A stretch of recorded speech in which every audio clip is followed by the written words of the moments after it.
ઉદ્ગીત 19 ભુજમાં શ્રી નરનારાયણ દેવની પ્રતિષ્ઠા આષાઢી સંવત 1879 ઈસવીસન 1823 મહારાજ ગઢપુરમાં 3 દિવસ રહ્યા. ત્યાંથી નીકળી કારિયાણી પધાર્યા. વસતા ખાચરના દરબારમાં ઉતર્યા. હરિભક્તો અને સંતો તો મહારાજની સાથે જ હતા. અહીં મહારાજે દરેક હરિભક્તને પોતપોતાને ગામ જવા આજ્ઞા કરી દીધી. મહારાજે ગઢપુરમાં પણ સૌને કહી દીધું હતું કે અમારી રજા સિવાય કોઈ કારિયાણી દર્શને આવે નહીં. કારિયાણીથી મહારાજ સારંગપુર પધાર્યા. આ વખતે મહારાજ વાઘા ખાચરના દરબારમાં ઉતર્યા. વાઘા ખાચર ભક્તરાજ હતા. સૂર્યનો અવતાર કહેવાતા. તેમને મુક્તાનંદ સ્વામી અને ગોપાળાનંદ સ્વામી સાથે ઘણું હેત હતું. ગઢપુરમાં મુક્તાનંદ સ્વામીના આસને બેસી તેમની વાતો સાંભળતા. મહારાજ તેમને ત્યાં સામેથી પધાર્યા, તેથી તેમને બહુ જ આનંદ થયો. તમારી પારટ ભેંસનું દૂધ બહુ મીઠું છે. બીજે દિવસે મહારાજ જમવા બિરાજ્યા. સામે અમરા ખાચર બેઠા હતા. મહારાજે જમતા જમતા અમરા ખાચરને કહ્યું, અમરા, તમારી પારટ ભેંસનું દૂધ બહુ મીઠું છે. એક દિવસ સ્વાદ લીધો હતો ત્યારથી જીભે વળગી ગયું છે. અત્યારે લઈ આવો તો અમે જમીએ. અમરા ખાચર તરત જ ઉઠ્યા. ઘેર જઈ અમરા ખાચરે દૂધની તાંબડી હાથમાં લીધી એટલે તરત જ તેમના ઘરવાળાએ તાંબડી પકડી. અમરા ખાચરે કહ્યું, મહારાજે મંગાવ્યું છે માટે છોડી દે. તેણે દાંત ભીસીને કહ્યું, મહારાજને પારટ ભેંસનું દૂધ બહુ ભાવતું હોય તો અહીં આપણે ઘેર આવે તો આપું. મહારાજ વાઘા આપાને ત્યાં જમે અને દૂધ આપણે આપવું. અમરો મૂંઝાયો. તેણે કહ્યું, કાંઈ ઘેલી થઈ છે? મહારાજને મન તો બધાય સરખા, માટે મૂકી દે. પણ તેણે તાંબડી મૂકી નહીં. અમરા ખાચર વિલે મોઢે મહારાજ પાસે આવ્યા અને કહ્યું, મહારાજ, દૂધ તો ક્યારનું આખરી દીધું છે. મહારાજ આ સાંભળી હસ્યા. પછી કહ્યું, તો દહીં લાવો. પારટ ભેંસનું તો દહીં પણ મીઠું હોય. આજથી તારી સાથે મા બેનનો સંબંધ. અમરા ખાચર ફરી ઉઠ્યા. આ વખતે પણ દહીંનું દોણું તેની સ્ત્રીએ લેવા દીધું નહીં. અમરા ખાચરને આથી ઝાળ લાગી ગઈ. તેણે જોરથી તેને હડસેલો માર્યો અને તે નીચે પડી ગઈ. તે પણ માથાની હતી અને હવે પૂરી વકરી હતી. તરત ઊભી થઈ ગઈ અને દોણું ફરી પકડ્યું.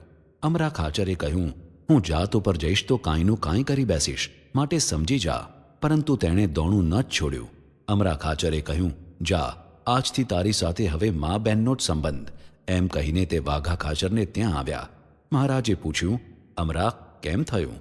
ત્યારે તેણે કહ્યું, મહારાજ, દહીંની છાશ કરી નાખી છે. મહારાજ જમી રહ્યા હતા.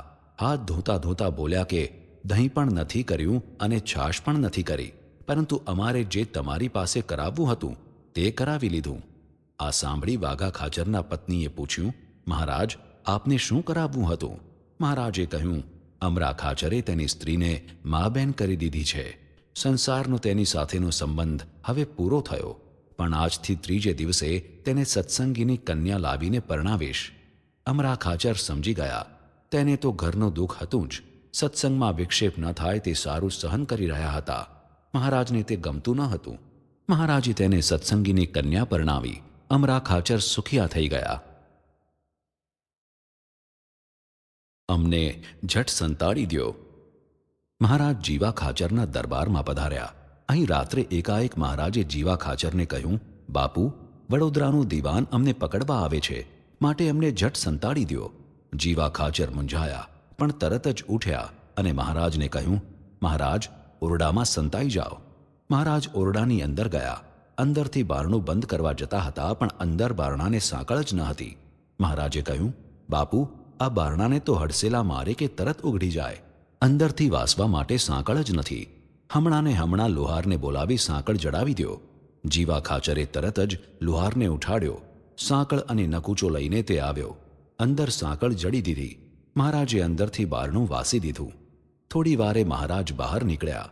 જીવા ખાચર ઓસરીમાં જ ખાટલો ઢાળીને બેઠા હતા. આજુબાજુ કાઠી પાર્ષદો હથિયાર સજ્જ કરીને બેઠા હતા. મહારાજને જોઈ જીવા ખાચરે તેમને પૂછ્યું, મહારાજ, કેમ એકાએક બહાર નીકળ્યા? મહારાજે ઠાવકું મોં રાખી કહ્યું, બાપુ, અમને તો ઓસાણ જ ન રહ્યું કે હવે તો અંગ્રેજ સરકારનું રાજ્ય થયું છે અને ગાયકવાડ હવે ખંડણી ઉઘરાવતા આળસ્યા છે. અંગ્રેજના રાજ્યમાં હવે દીવાનનો ભય રહ્યો નથી. એમ કહી હસવા લાગ્યા. જેવા આવ્યા છો તેવા ને તેવા જ પાછા જાઓ. આ વખતે મુક્તાનંદ સ્વામી મહારાજના દર્શન કરવા સારંગપુર આવ્યા. મહારાજ જીવા ખાચરના દરબારમાં બિરાજતા હતા તે તેમને ખબર હતી, પરંતુ ગઢપુરમાં મહારાજે આજ્ઞા કરી હતી કે અમારા દર્શન કરવા માટે અમારી આજ્ઞા સિવાય કોઈએ આવવું નહીં, અને પછી બધા જ મંડળોને ફરવા જવા આજ્ઞા કરી હતી. મુક્તાનંદ સ્વામી પણ મહારાજની આ આજ્ઞા અનુસાર પોતાના મંડળ સાથે ગઢપુરથી નીકળી પ્રથમ સારંગપુર આવ્યા. મહારાજને તેમણે ખબર કહેવરાવ્યા, આપની આજ્ઞા હોય તો દર્શન કરવા અમે આવીએ. મહારાજે તરત જ ભગુજીને મોકલ્યા અને કહેવરાવ્યું, જાઓ, સ્વામીને કહેજો કે જેવા આવ્યા છો તેવા ને તેવા જ પાછા જાઓ. બાળ સનેહી રે મોહન મુજને ગમતા. ભગુજીએ મુક્તાનંદ સ્વામીને આ સમાચાર આપ્યા.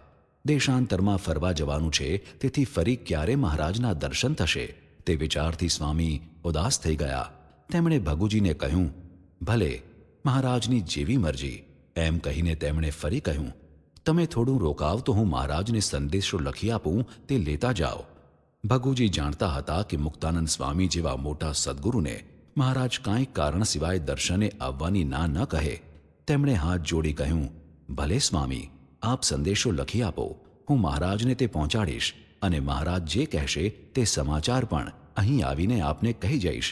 સ્વામીએ તરત જ આ પ્રસંગનું કીર્તન રચ્યું. બાળ સનેહી રે મોહન મુજને ગમતા, મથુરા જઈ મોઘા થઈ બેઠા, પહેલા તો ભેળા ભમતા. બાળ સનેહી રે મોહન મુજને ગમતા, આજ તો અમને દર્શન દુર્લભ, જોડે બેસીને જમતા.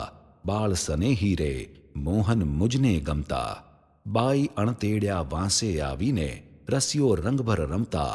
બાળ સનેહી રે મોહન મુજને ગમતા, જે કહેતા તે કામ જ કરતા, નટવર રહેતા નમતા. બાળ સનેહી રે મોહન મુજને ગમતા, બાળ જોગી જેવો વેશ જણાવી દેહ પ્રાણને દમતા. બાળ સનેહી રે મોહન મુજને ગમતા, મુક્તાનંદ મોહનની લીલા રાખતા શીલને શમતા. બાળ સનેહી રે મોહન મુજને ગમતા. સ્વામીએ આવા 10 પદ રચીને ભગુજી સાથે મહારાજને મોકલ્યા. ભગુજીએ આવીને આ કીર્તનના કાગળો મહારાજને આપ્યા. મહારાજે શુકમુનિને વાંચવાનું કહ્યું. શુકમુનિએ મુક્તાનંદ સ્વામીના ભાવ અનુસાર 10 પદો ગાઈને મહારાજને સંભળાવ્યા. સ્વામીની પોતાના પ્રત્યેની આવી અપૂર્વ પ્રેમલક્ષણા ભક્તિથી મહારાજ ગદગદ થઈ ગયા. તેમણે કહ્યું, ભગુજી, જાઓ, સ્વામીને તેડી આવો. મુક્તાનંદ સ્વામી ભગુજીની સાથે મહારાજ પાસે આવ્યા. મહારાજ ઊભા થઈને તેમને ભેટ્યા. પછી પૂછ્યું, સ્વામી, મંડળ સાથે ક્યાં જતા હતા? સ્વામીએ કહ્યું, દેશમાં ફરવા આપે આજ્ઞા કરી છે ને? પણ તે તમારા માટે નહીં. તમારે તો અમારી સાથે ભુજ મંદિરમાં પ્રતિષ્ઠા પ્રસંગે આવવાનું છે. એટલું કહી મહારાજે સ્વામીને પોતાની સાથે રાખ્યા. પ્રતિષ્ઠા પ્રસંગે ભુજ જવાની તૈયારી. મહારાજ સારંગપુર થોડા દિવસ રહી ગઢપુર પધાર્યા. અહીં આવી મુક્તાનંદ સ્વામી આદિ મોટેરા સંતોને પાસે બોલાવીને કહ્યું, ભુજનું મંદિર તૈયાર થઈ ગયું છે. ત્યાં વૈશાખ સુદ પાંચમનું પ્રતિષ્ઠાનું મુહૂર્ત રાખ્યું છે, તો આપણે સૌએ ભુજ જવું પડશે. માટે ગોપાળાનંદ સ્વામીને તેડાવો. પછી પોતે જમવા પધાર્યા. જમીને અક્ષર ઓરડીમાં પધાર્યા અને પાર્ષદોને બોલાવી તેમને કહ્યું, નરનારાયણની મૂર્તિઓ જે તૈયાર છે તે ગાડામાં પરાળ નાખી બરોબર ગોઠવીને હાલને હાલ ભુજનગર રવાના કરો, જેથી પ્રતિષ્ઠા મુહૂર્ત પહેલાં ત્યાં પહોંચી જાય. એટલું કહીને પછી શુકમુનિને બોલાવ્યા. તેમને કહ્યું, ભુજનગરમાં વૈશાખની સુદ પાંચમે શ્રી નરનારાયણ દેવની પ્રતિષ્ઠા કરવાની છે, એટલે સૌ સંતોને તેડાવવાના છે. તેમજ હરિભક્તો પણ જેમને અનુકૂળતા હોય તે સૌ આવે. મહારાજની આજ્ઞા પ્રમાણે શુકમુનિએ પત્રિકાઓ તૈયાર કરીને ગામો ગામ મોકલી દીધી. શ્રી હરિએ સંવત 1878ના ચૈત્ર સુદ 9મી હરિજયંતીથી મહાભારતની કથાનો પ્રારંભ પ્રાગજી પુરાણી પાસે કરાવ્યો હતો.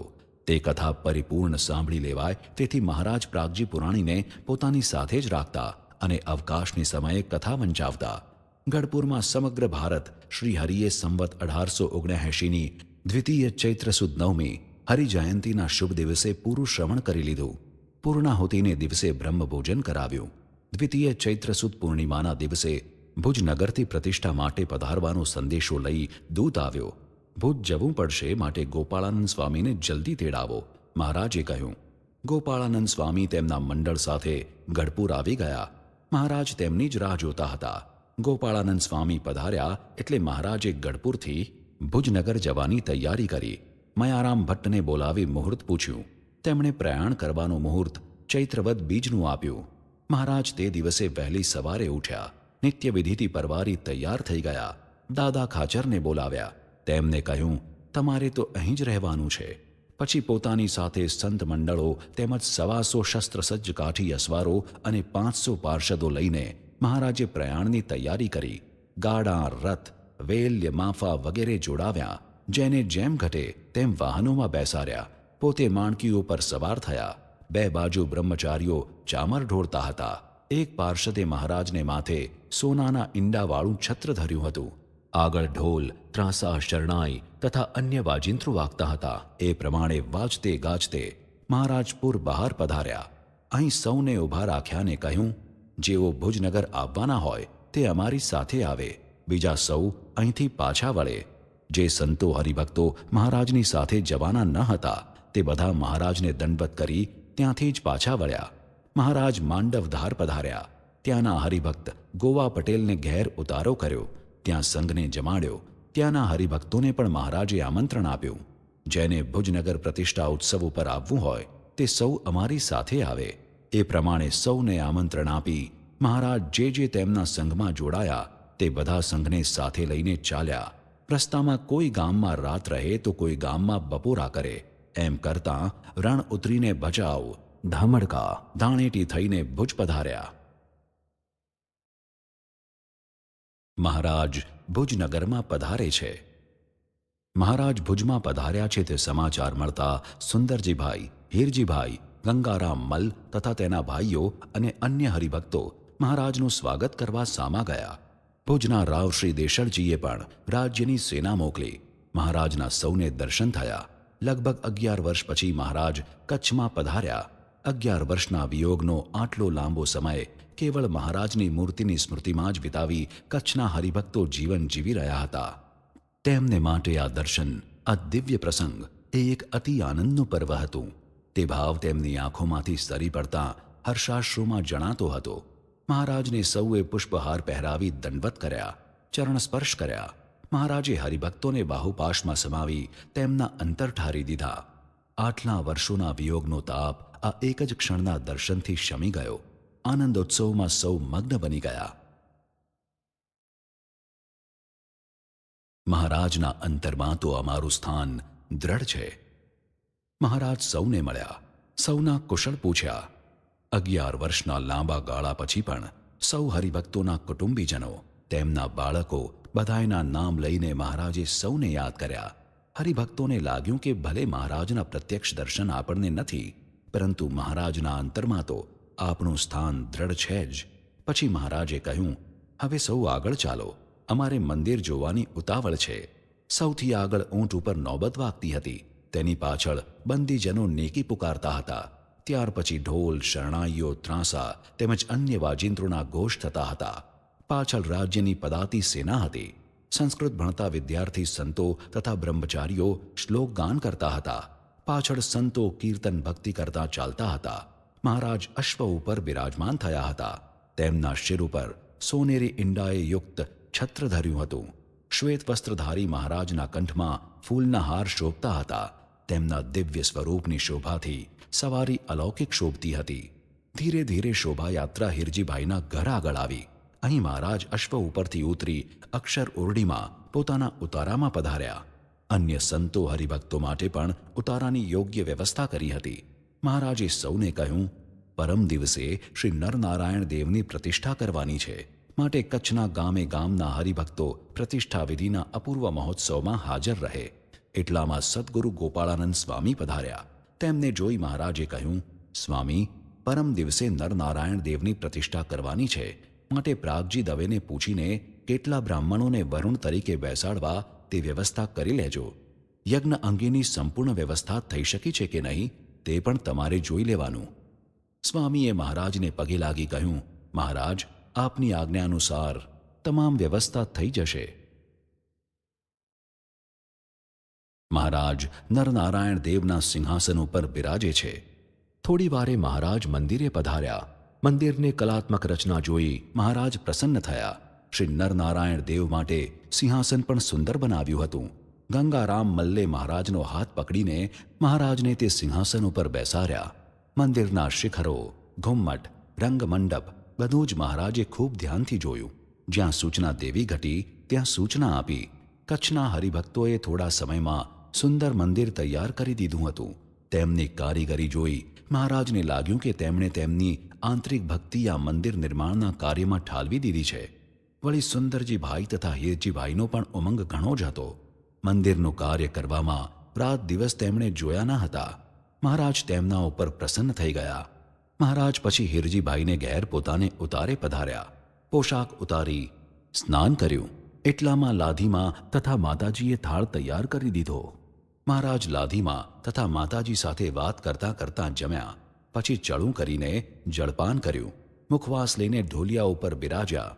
સાંજે મહારાજ ગોપાળાનંદ સ્વામી તથા અન્ય સંતોને લઈને યજ્ઞશાળામાં પધાર્યા. અહીં યજ્ઞની વેદીનું નિરીક્ષણ કર્યું. નરનારાયણ દેવની મૂર્તિઓ યજ્ઞશાળામાં પધરાવી હતી. યજ્ઞ કરાવનાર આચાર્યોને બીજે દિવસે સવારે શુભ મુહૂર્તમાં યજ્ઞ પ્રારંભ કરવાની સૂચના આપી. એટલે આચાર્યે પૂછ્યું, મહારાજ આપ ક્યારે પધારશો? પ્રારંભમાં જ. સર્વવિધિ અમારે જ કરવાની છે. મહારાજે તરત જ કહ્યું. આચાર્ય આ સાંભળી રાજી થઈ ગયા. મહારાજ સ્વયં પધારશે, યજ્ઞવિધિ કરશે. તેથી મૂર્તિઓમાં સાક્ષાત શ્રી નરનારાયણ દેવ બિરાજશે. કેવળ કર્મકાંડની વિધિથી મૂર્તિઓમાં ભગવાનનો વાસ થતો નથી, પરંતુ પ્રતિષ્ઠા કરનાર સાક્ષાત ભગવાન અથવા તો તેમના પરમ એકાંતિક સંત હોય તો જ મૂર્તિઓમાં તે સ્વરૂપનું દૈવત આવે છે. મહારાજ યજ્ઞવિધિ કરવા બિરાજે છે. બીજે દિવસે પ્રાતઃકાળમાં મહારાજ યજ્ઞશાળામાં વિધિ કરવા આવી ગયા. મહારાજ પધાર્યા અને બ્રાહ્મણોએ મંત્રોચ્ચાર શરૂ કર્યા. સ્ત્રીઓએ મંગળ ગીતોનું ગાન શરૂ કર્યું. વાજિંત્રો પણ વાગવા લાગ્યા. ગ્રહોનું સ્થાપન થયું. પ્રધાન દેવતા તથા અંગ દેવતાની પણ વિધિ પ્રમાણે યજ્ઞશાળામાં પ્રતિષ્ઠા કરી. પછી ગ્રહ શાંતિ વિધિનો પ્રારંભ કર્યો. કુશાંડી કર્મ કરી અગ્નિ સ્થાપન કર્યું. જુદા જુદા ગ્રહોને જુદા જુદા સમિતથી આહુતિઓ આપી. ધ્રુત અને તલ તથા ફળોનો હોમ કર્યો. આ રીતે વેદોક્ત વિધિ પ્રમાણે યજ્ઞનો પ્રારંભ થયો. નરનારાયણ દેવની પ્રતિષ્ઠાનો સમય થયો એટલે વિધિપૂર્વક યજ્ઞની સમાપ્તિ કરી. નરનારાયણ દેવની પ્રતિષ્ઠા. આષાઢી સંવત 1879ના વૈશાખ સુદ પાંચમના મુહૂર્ત પ્રમાણે નરનારાયણ દેવની મૂર્તિઓને મંદિરમાં વચલા સિંહાસનમાં પધરાવી દીધી. મહારાજ મધ્ય મંદિરના બારસાખ વચ્ચે ઊભા રહ્યા. અંગન્યાસની વિધિ કરાવી પોતે બંને મૂર્તિઓનો સ્પર્શ કર્યો. મહારાજના દિવ્ય સ્પર્શથી જ મૂર્તિઓ દિવ્ય તેજથી પ્રકાશિત થઈ ગઈ. પછી મહારાજે હાથમાં આરતી લીધી. ઘંટારવ, નગારા તથા વાજિંત્રોના ઘોષ થયા. સર્વત્ર જય જયકાર પ્રવર્તી ગયો. આ દિવ્ય પ્રસંગના હર્ષોન્માદથી સૌ ઘેલા બની ગયા. સૌને લાગ્યું કે કચ્છના સત્સંગને આ સ્થાન થતાં દૈવત મળી ગયું. મહારાજે આરતી પૂરી કરી અને નરનારાયણ દેવની જયથી મંદિર ગાજી ઉઠ્યું. બીજે દિવસે મહારાજે બ્રાહ્મણોની ચોરાસી કરી. બ્રાહ્મણોને મનગમતા ભોજન જમાડી તૃપ્ત કરી દક્ષિણા આપી પ્રસન્ન કર્યા. મહારાજ ભુજનગરમાં જેટલા દિવસ રહ્યા તેટલા દિવસ ત્યાંના હરિભક્તોએ રસોઈઓ આપી મહારાજની તથા સંતોની સેવાનો લાભ લીધો. પછી મહારાજ ભુજનગરથી નીકળ્યા અને ફરતા ફરતા ગઢપુર પધાર્યા. અહીં આષાઢી સંવત 1880ના પ્રારંભે અષાઢ સુદ એકાદશીએ ચાતુર્માસ બેઠો. શ્રીહરિએ સૌને વિશેષ નિયમો આપી વ્રતો શરૂ કરાવ્યા.